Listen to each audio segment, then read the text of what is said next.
আল্লাহুম্মা সাল্লি আলা সাইয়্যিদিনা মাওলানা মুহাম্মদ ওয়া আলা আলি সাইয়্যিদিনা মাওলানা মুহাম্মদ সাল্লাল্লাহু ইসলাম মাদার সামান ইকরাম। তাইলে বাবাজি ওলিগণ কি একটু জোরে বলেন জিন্দা আছে। এই এতক্ষণ ওয়াজের টিলার চললেন, এবার হবে ওয়াজ নাকি বলছেন? আমি পবিত্র কোরআন থেকে আপনাদের সম্মুখে আয়াতে কারিমা তেলাওয়াত করেছি। আল্লাহ পাক আল্লাহ তাআলা বলতেছেন, আন নাবিউ আউলা বিল মুমিনিনা মিন আনফুসিহিম, প্রত্যেকটা মুমিনের আত্মার চাইতে আমার নবী মুস্তাফা নিকটে আছে। এটা জোরে হবে না? একটু ভালো করে বুঝবেন। আল্লাহ বলছেন আন নাবিউ আউলা বিল মুমিনিনা মিন আনফুসিহিম, প্রত্যেকটা মুমিনের আত্মার চাইতে আমার নবী মুস্তাফা নিকটে আছে। আচ্ছা বলুন তো আমাদের আত্মা কোথায় আছে? আত্মা আত্মা কোথায় আছে? মাথাতে না পিঠে? হ্যাঁ, সিনাতে। তাহলে আমার আল্লাহ বলছে আত্মার চাইতে আমার নবী মুস্তাফা নিকটে আছে। এটা জোরে হবে না? তাহলে নবী যদি আত্মার চাইতে যদি নিকটে থাকে, তাহলে বলুন ওই নবীর প্রতি দরুদ পড়লে নবী শুনতে পায় কি পায় না? জি, আজ কিছু দল বাড়িয়েছে বলছে নবী শুনতে পায় না। বাহ, এরা বোকা, এদের মাথায় বুদ্ধি জ্ঞান বলে কি জিনিস নেই। জি, আল্লাহর পবিত্র কোরআনের দলিল প্রত্যেকটা মুমিনের আত্মার চাইতে আমার নবী মুস্তাফা নিকটে আছে। তাহলে বাবাজি নবীর প্রতি দরুদ পড়ো, নবী শুনতে পায়। নবীর প্রতি সালাম পড়ো, নবী শুনতে পায়। নবী মুস্তাফার প্রতি বাবাজি ক্যাম করবেন, তবু আমার নবী দেখতে পায়। তাই আমার আল্লাহ পাক আল্লাহ তাআলা বলছো, আমার বান্দা বান্দিরা যান যেখানে নবী আছেন সেখানে। যান যদি কলকাতায়, নবী আছেন কলকাতায়। যান যদি হাওড়ায়, নবী আছেন হাওড়ায়। যান যদি দিনাজপুরে, নবী আছেন দিনাজপুরে। যান যদি বেরাদ ইসলাম রায়গঞ্জে, নবী আছেন রায়গঞ্জে। যান যদি আপনার শিলিগুড়িতে, নবী আছেন শিলিগুড়িতে। যান যদি আসামে, নবী আছেন আসামে। যান যদি মালদায়, নবী আছেন মালদায়। যান যদি কালিয়াচকে, নবী আছেন কালিয়াচকে। যান যদি বীরভূমে, নবী আছেন বীরভূমে। যান যদি মুর্শিদাবাদে, নবী আছেন মুর্শিদাবাদে। যান যদি আপনাদের গ্রামে, নবী আছেন আপনাদের গ্রামে। যান যদি মদিনায়, নবী আছেন মদিনায়। নারে তাকবীর, নারে রিসালাত, মাসলাকে আলা হযরত। জোরে বলেন। তাহলে যান যেখানে, নবী সেখানে। তাহলে বাবা যে বোঝা গেল, তাহলে নবী আমাদের কাছে আছে। আর এক ব্যাক কলিং বাড়িয়েছে, বলছে নবী মায়েরা মরে মাটির সঙ্গে মিশে গেছে। এদের কান পট্টিতে চড় মারা ছাড়া কিছু দরকার নেই। আরে নবী যদি দুনিয়া থেকে বিদায় নাই, তাইলে বলো দুনিয়া আর থাকবে না। কি গো, আমাদের নবী মুস্তাফা আমাদের কাছ থেকে পর্দার আড়াল হয়েছেন, তাই বলে আমার নবী মুস্তাফা মরে নাই, নবী আমার জিন্দা আছে। একটু জোরে বলেন বাবাজি। এটা আমাদের বিশ্বাস কি বিশ্বাস না? আর বিশ্বাসের নামই হচ্ছে ঈমান। যার ভিতরে ঈমান আছে তার ভিতরে সব আছে। যার ভিতরে ঈমান আকীদা ঠিক আছে, আল্লাহ পাক আল্লাহ তাআলা বলতেছে মরার পরে জান্নাতি জান্নাতি জান্নাতি। জোরে বলেন। আসুন বাবাজি, আমি ওয়াজের দিকে যাই নাকি বলছেন? জি আসুন। আমার আল্লাহ পাক আল্লাহ তাআলা আমাদের সকলকে সঠিক রাস্তায় চলা তৌফিক দান করে। জোরে বলেন আল্লাহ আমিন। আজ আমরা মুসলমান, এই যে পবিত্র রমজান মাস আসছে, বাপ আসছে গেছে না? হ্যাঁ, তো এই রমজান মাসে আপনাদেরকে একটা কথা বলবো। এই রমজান মাসে আপনারা সকলে নিজের নিজের বেটা বেটিদেরকে রোজা রাখার হুকুম করবেন নাকি বলছেন? এখন এখন কিছু কিছু মা বোনেরা তার বেটা হয়তো 8-10 বছরে বলে মা রোজা করবো, ভোর রাত্রে ভাত খেতে ডাকি, বেটা তোর গরু শুকে যাবে, তোর বডি শুকে যাবে, হ্যাঁ তুই রোজা করিস না, কিছু করিস না, এই বলে বাবা বাচ্চাকে ভয় দেখায়, রোজা করতে যায় না। কিন্তু বেরাদার ইসলাম মাদাসামানিকিরাম, আমার আল্লাহ পাক আল্লাহ তাআলা বলছো আমার বান্দা বান্দিরা, বান্দা বান্দিরা, তোমরা তো বছরে 12টা মাস পাও, 12টা মাসের মধ্যে একটা মাস রোজা রাখো, 11টা মাস খাওয়া দাওয়া করো, করে না? আমার আল্লাহ পাক আল্লাহ তাআলা বলছে ও আমার বান্দা বান্দিরা, তোমাদের জন্য রোজা রাখা মানে হলো তোমাদের শরীরের যাকাত দেওয়া। জোরে বলেন না সুবহানাল্লাহ। বাবাজি মুসলমান, আল্লাহ পাক আল্লাহ তাআলা বলছে এই বান্দা বান্দিরা তোমরা শুনে রেখে দাও, জেনে রেখে দাও, তোমরা 11টা মাস গেলে আর একটা মাস যদি 30টা রোজা রাখতে পারো, তোমাদের 11টা মাসে যা যা খেয়েছ একটা হিসাব লাগবে না।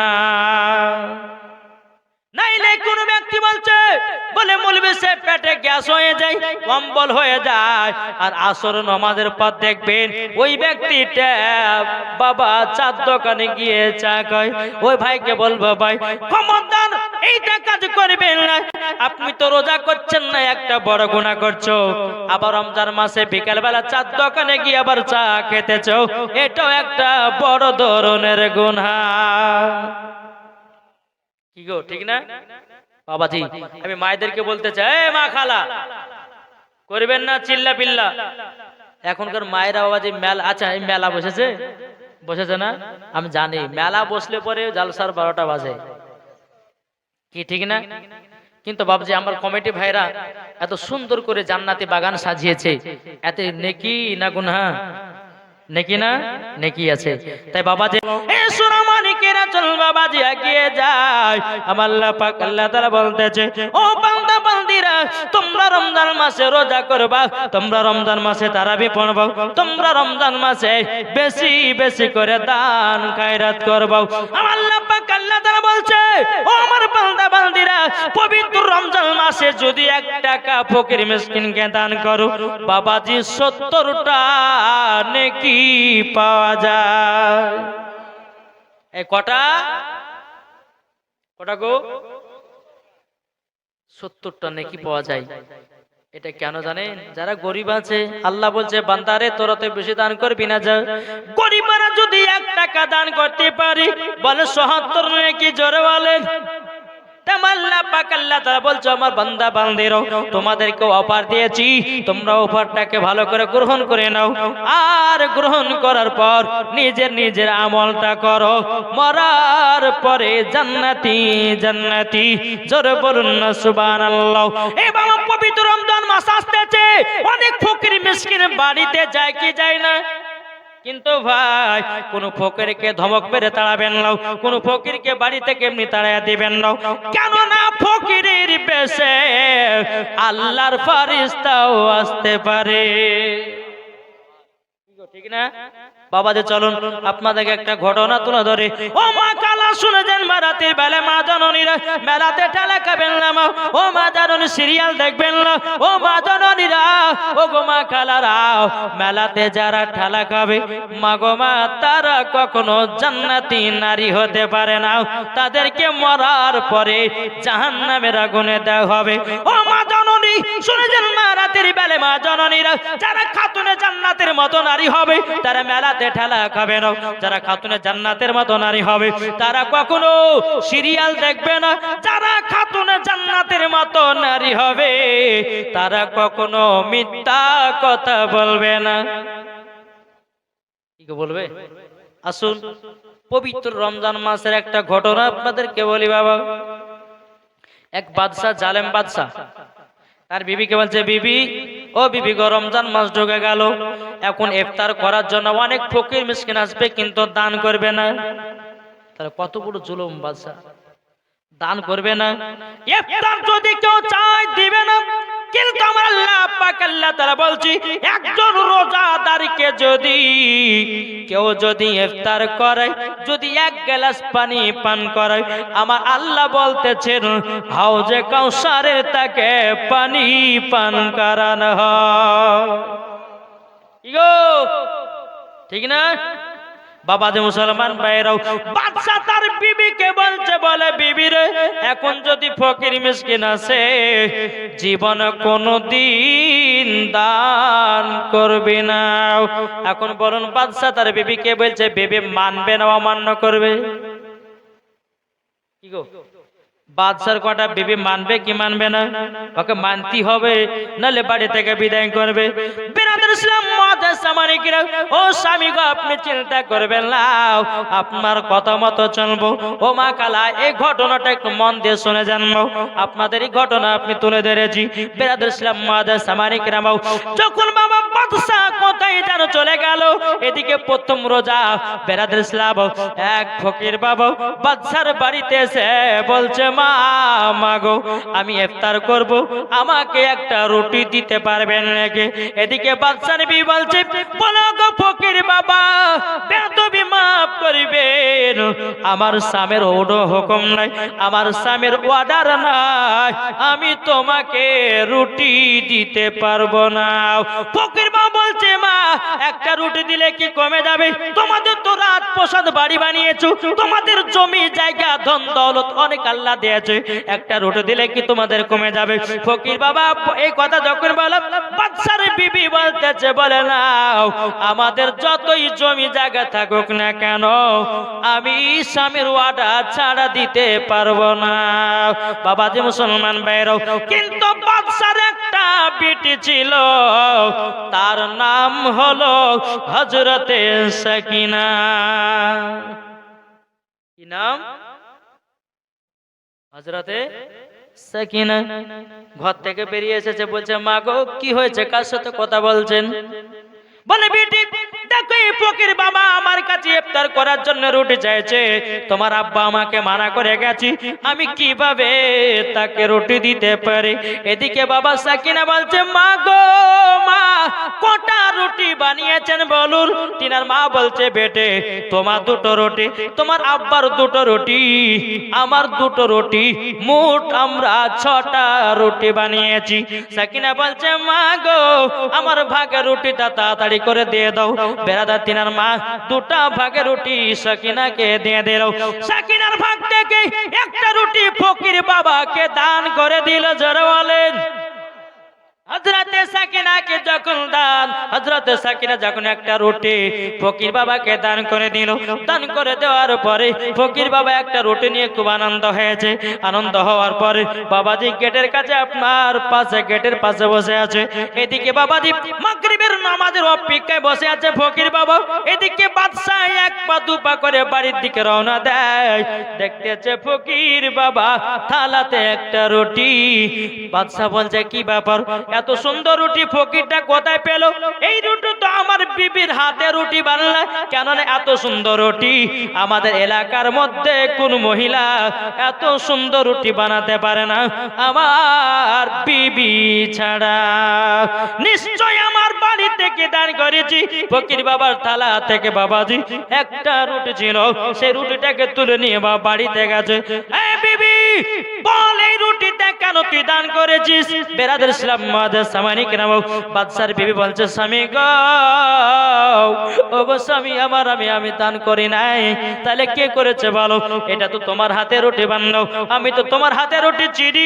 বলে, স্বামী গো আমার হাতের রুটি, কিন্তু স্বামী গো আপনার বিটি সাকিনা তার ভাগ থেকে একটা রুটি দান করেছে ওই ফকির বাবাকে। দেখুন কি কষ্টের ঘটনা। বাবা যে মুসলমান ভাইরা একবার দূর পড়ুন, আল্লাহ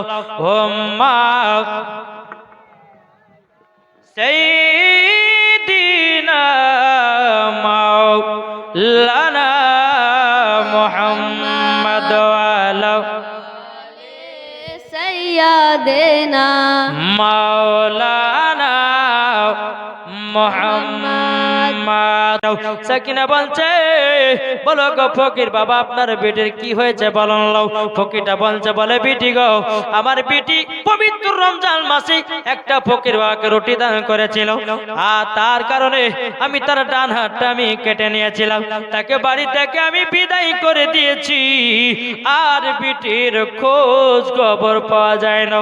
এদিকে সাকিনা দুই চোখের পানি ঝরায় ঝরা কান্না করছে আল্লাহ গো ওগো রব্বুল আলামিন আমি তো সেই সাকিনা কিন্তু বাবাজি তিনার আব্বা চিনতে পারে না এই কারণে বাবাজি মুখটা পর্দা করা। বেরাদুল ইসলাম মাদ্রাসা মানিকেরাও এই সোনা মানিকেরাও সাকিনা বলতেছে এ ফকির বাবা তোমার তো অনেক টাকা পয়সা ধন দৌলতের মালিক ছিল, তোমার ধন দৌলত গেল গেল কোথায়? বাবাজি মুসলমান ভাইরাও এই সোনা মানিকেরাও যখন বাবা এই কথা বলার পরে হযরতে সাকিনা বলছে গো আব্বা, যখন আব্বা বলে ডেকেছে ফকির বাবাটা আপনার সঙ্গে উঠেছে। এই বেটি তোমার আমাকে আব্বা বললে কেন? বুকের পর্দাটা সরিয়ে বলছে আব্বা গো দেখো আমি তোমার বেটি। জোরে বলেন সুবহানাল্লাহ। আব্বা চোখের পানি ঝরায়া কান্না করতে লেগেছে। এই বেটি সাকিনা ওগো বিটি সাকিনা তবে শুনে নাও তোমাকে একটা কথা আমি বলে যাই। বলে কি গো আব্বা? বিটি গো তোমার হাতটা সেদিন আমি কেটে বল করেছিলাম, কিন্তু বিটি একটা কথা আমাকে সত্য করে বলো তো তোমার ডান হাত আমি কেটে দিয়েছিলাম, তোমার তো ডান হাত দেখা যায় কি বাবার কোথায় লাগিয়েছে বলো? তখন সাকিনা বলছে আব্বা গো আল্লাহ পাক আল্লাহ তাআলা আমাকে জান্নাতি হাত দান করে দিয়েছে।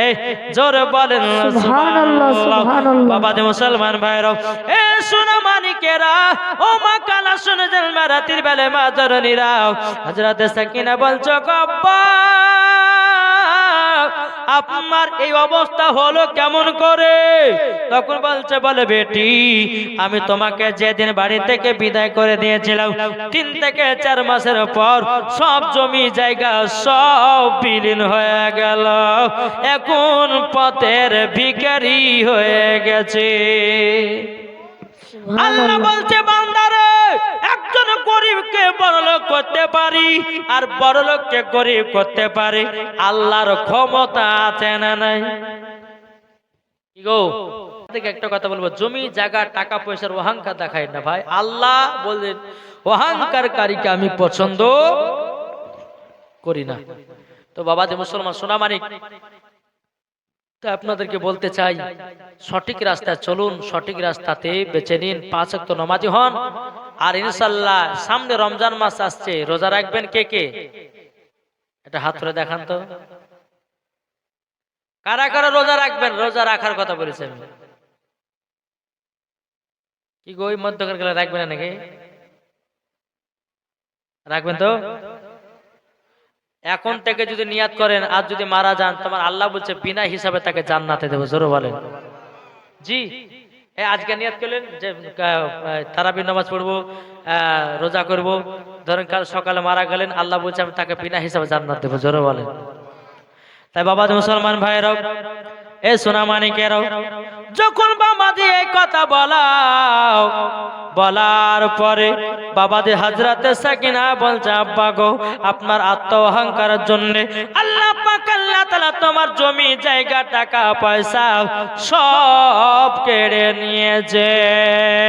বেরাদুল ইসলাম মাদ্রাসা মানিকেরাও অবশ্যই দিন একটা রুটি দান করার পরিবর্তে ওগো আমার আব্বা সেদিন কত আমার দুঃখ কত বেদনা আমি ছাড়া আমার আল্লাহ ছাড়া কেউ জানে না।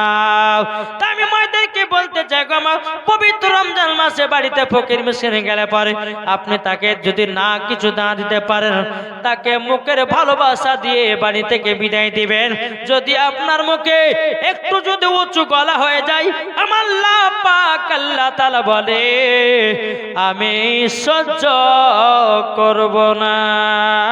জোরে বলেন না সুবহানাল্লাহ সুবহানাল্লাহ। বাবা মুসলমান ভাইরা এ সোনা মানিকেরাও আপনাদেরকে বলতে চাই রে বাবা এই পবিত্র রমজান মাসে আপনারা সবাই রোজা রাখবেন, আল্লাহ পাক জান্নাতীও বানায়া নিতে পারে। সুবহানাল্লাহ।